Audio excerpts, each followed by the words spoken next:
Hello everyone, welcome back to our channel step up educator. आज हम नई scheme cover करेंगे। ये भी एक सोशल वेलफेयर स्कीम है, एक सोशल असिस्टेंस स्कीम है। स्कीम का नाम है लाडली बेटी स्कीम।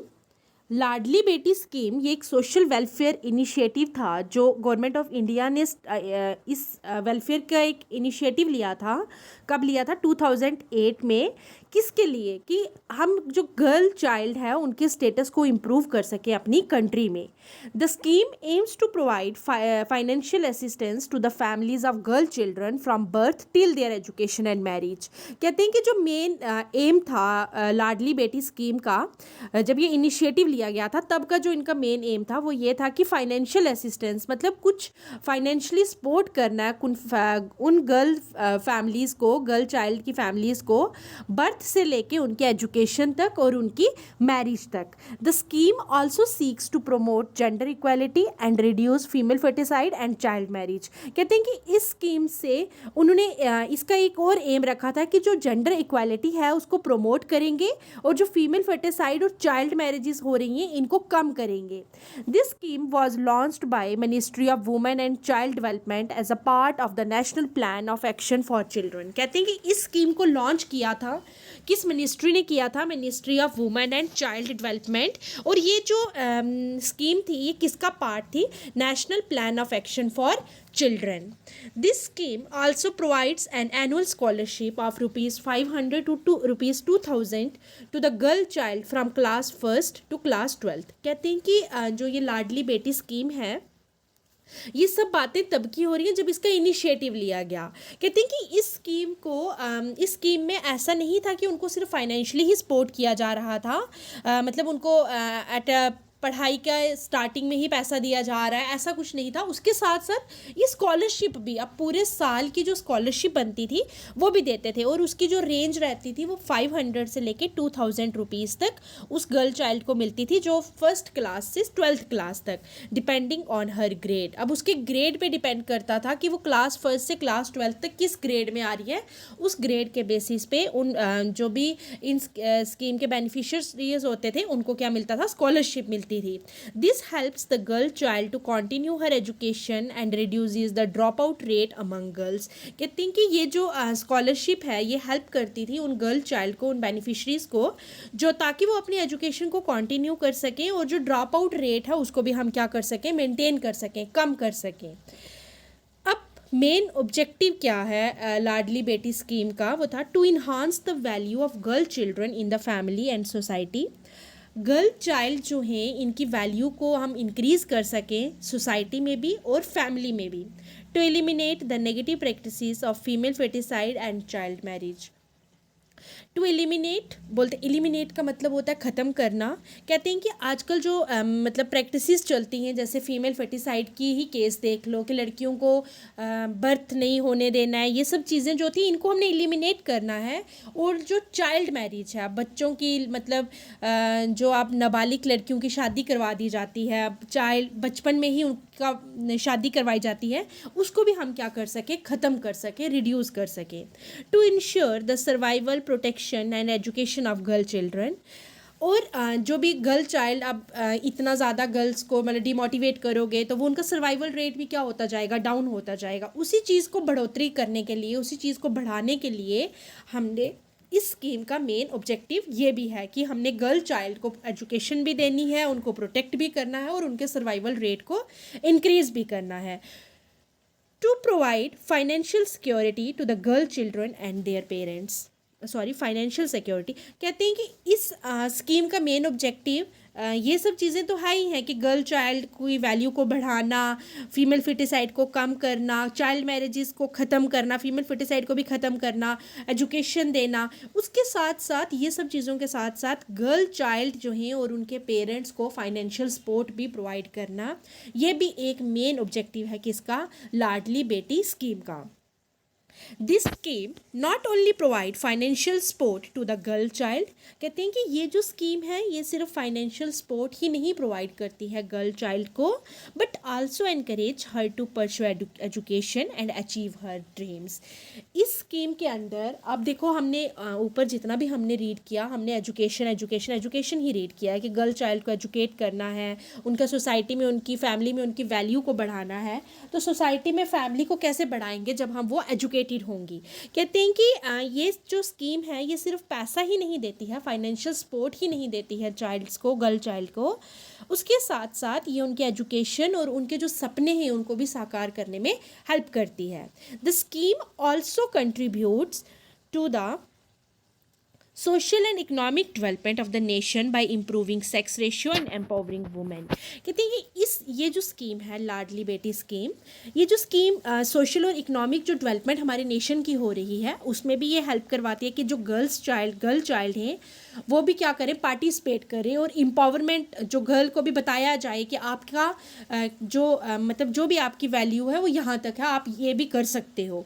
अब पहले क्या होता था कि गर्ल चाइल्ड को पहले तो एजुकेट नहीं करवाया जाता था, अगर एजुकेट करवाया जाता था तो उनको उनके जो ड्रीम्स होते थे उन तक वो फुलफिलमेंट नहीं मिलती थी। पर अब ऐसी चीज़ें हैं कि जो बॉयज़ के कंपैरेटिवली अगर आप देखो तो गर्ल्स ज़्यादा, मतलब आप बोल सकते हो कि गर्ल्स जिन रास्तों पे लड़के चलते थे आज उन रास्तों पे लड़कियां भी चलती हैं। तो इसका मतलब वो एम्पावरमेंट आ गई है, वुमेन्स जो है वो एम्पावरमेंट के दौर में जी रही हैं।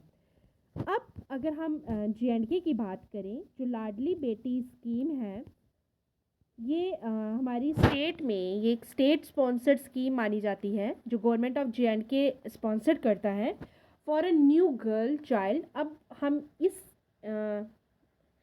हम नेक्स्ट ये पढ़ेंगे कि कौन कौन बच्चा एलिजिबल होता है लाडली बेटी स्कीम के लिए, क्या बेनिफिट्स हैं, ये सब चीज़ें हम कवर करेंगे। लाडली Beti scheme is a social assistance scheme sponsored by the government of JNK for a newborn girl child born or after 1st April 2015। अब क्या है कि जो लाडली बेटी स्कीम है ये एक ऐसी स्कीम है जो गवर्नमेंट ऑफ JNK इसको स्पॉन्सर्ड करती है, किसके लिए, जो न्यू गर्ल चाइल्ड से जो बिलो पॉवर्टी लाइन से बिलोंग करती हैं और उनका जो बर्थ है वो 1 अप्रैल 2015 के बाद होना चाहिए या 1 अप्रैल 2015 को भी होगा तो वो भी एलिजिबल होती हैं लाडली बेटी स्कीम का फ़ायदा उठाने के लिए। JNK government started Ladli Beti scheme in the year 2015। अगर हम JNK गवर्नमेंट की बात करें तो जो लाडली बेटी स्कीम है ये कब इन्होंने स्टार्ट की थी, 2015 में ही। This scheme is mainly launched for girls belonging to below poverty line families. कहते हैं कि ये जो स्कीम है ये मेनली मतलब उन बच्चों के लिए लॉन्च की गई थी, उन गर्ल चाइल्ड के लिए लॉन्च की गई थी जो बिलो पॉवर्टी लाइन से क्या करती हैं, बिलोंग करती हैं। This scheme is implemented by the social welfare department of JNK। कहते हैं कि ये जो स्कीम थी इसको इम्प्लीमेंट किया था किस डिपार्टमेंट, जम्मू कश्मीर गवर्नमेंट के किस डिपार्टमेंट ने, तो वो सोशल वेलफेयर डिपार्टमेंट जो ऑफ JNK जो है उसने क्या किया था, इम्प्लीमेंट किया था। This scheme is launched for the welfare of girls across the union territory. बोलते हैं कि ये जो स्कीम है ये लॉन्च की गई थी, ये स्टार्ट की गई थी किसकी वेलफेयर के लिए, गर्ल्स की वेलफेयर के लिए अक्रॉस द यूनियन टेरिटरी। अगर UT ऑफ JNK की बात करें तो पूरी UT में ये जो स्कीम है ये लॉन्च की गई है और किस चीज़ के लिए की गई है, गर्ल्स चाइल्ड के लिए ही की गई है। अब इसके बेनिफिट्स कौन कौन उठा सकता है, मतलब इसके बेनिफिशरीज क्या, उनको क्या क्या बेनिफिट मिलेगा। Beneficiaries will get the following benefits from JNK government under Ladli Beti scheme. कहते हैं कि जो भी बेनिफिशरीज JNK गवर्नमेंट से बिलोंग करते हैं या जम्मू कश्मीर के जो रेजिडेंट्स हैं उनको क्या क्या बेनिफिट्स मिल सकते हैं इस अंडर लाडली बेटी स्कीम के अंडर JNK गवर्नमेंट से। सबसे पहले तो मैं आपको ये बता दूं कि जो लाडली बेटी स्कीम है इसके 2 फेजेस होते हैं।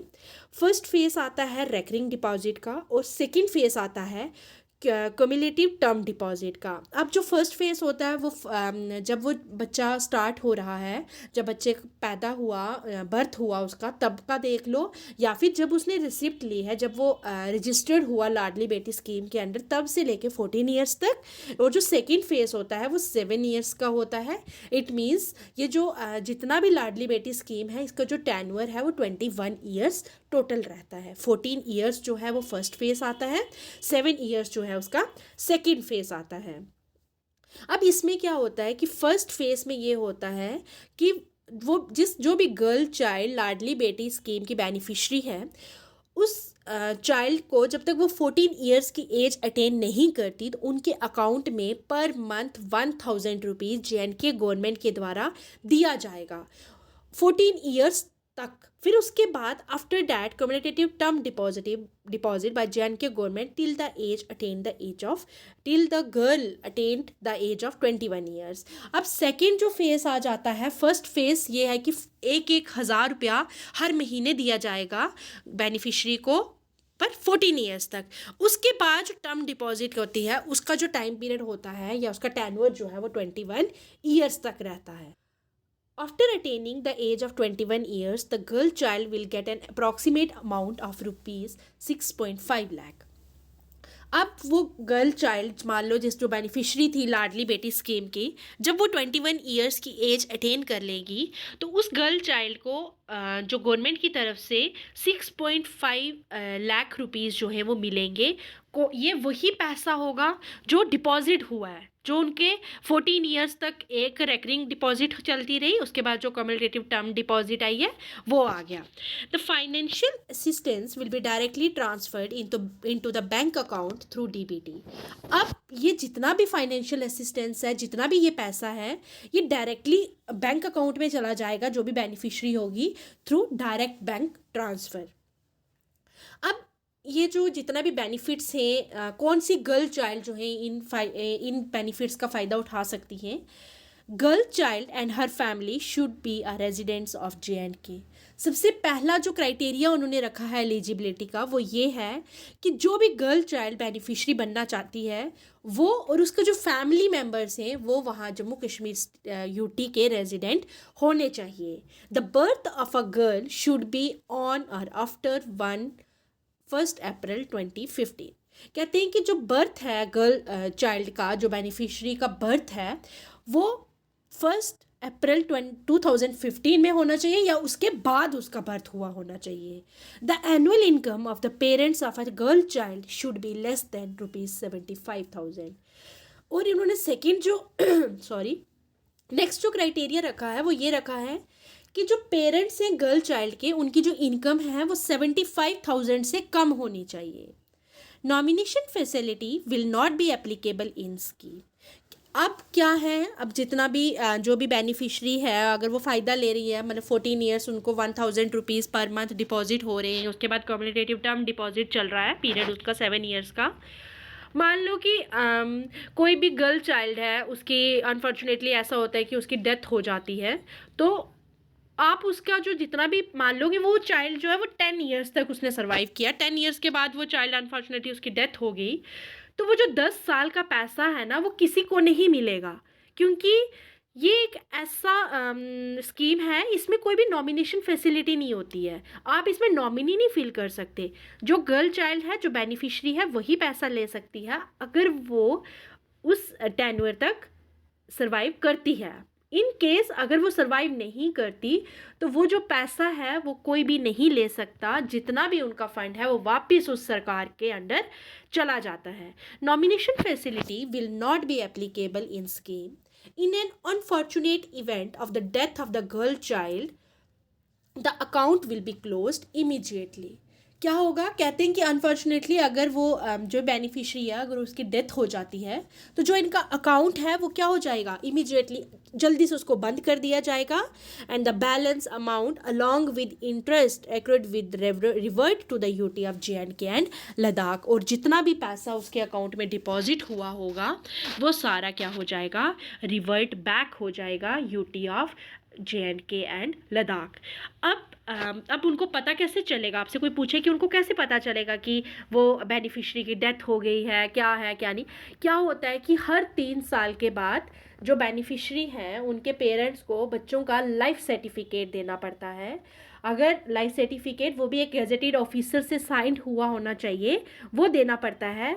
वो भी किसके लिए, ताकि उनका वो सर्वाइवल रेट देख सकें, क्या वो सर्वाइव करती हैं या फिर ये बेनिफिशरी ऐसे ही पैसा उसका ले रहे हैं। अगर वो उसका लाइफ सर्टिफिकेट नहीं मिलेगा तो उनका अकाउंट जो है वो क्लोज़ हो जाता है, और जितना भी उनका अमाउंट होगा, जितना भी उनको अमाउंट पे इंटरेस्ट भी लगा होगा, वो सब क्या हो जाएगा, रिवर्ट बैक हो जाएगा किसको, सरकार को, UT of JNK and Ladakh. ये सब हमने पढ़ा लाडली बेटी स्कीम के अंडर। इसमें ज़्यादा इम्पॉर्टेंट तो कुछ नहीं है, ये तो इसमें थोड़ा एलिजिबिलिटी क्राइटेरिया पूछ सकते हैं कि कब लॉन्च किया गया, किस मिनिस्ट्री के अंडर आता है। JNK की बात करें तो कौन सा डिपार्टमेंट ऐसा है जो इसको देखता है, जैसे डिपार्टमेंट ऑफ सोशल वेलफेयर की बात की थी। उसके बाद इसमें इंपॉर्टेंट ये पूछ सकते हैं कितने फेसेस में होता है, टेन्योर क्या है फंड्स, जैसे बॉर्न उसका जब उनका बर्थ हुआ तब से लेकर 21 ईयर्स तक। फर्स्ट फेज़ जो होता है वो 14 ईयर्स का है, सेकंड फेज़ जो है वो 7 ईयर्स का है। और फिर इसके बाद कौन इसका बेनिफिशरीज जो हैं उनका एलिजिबिलिटी क्राइटेरिया क्या रखा गया है, ये सब चीज़ें हमने इसमें कवर की हैं, और यही चीज़ें इंपॉर्टेंट हैं इस टॉपिक में। अगर आपको ये वीडियो अच्छी लगी हो तो लाइक, शेयर और सब्सक्राइब ज़रूर करें। Thanks for watching.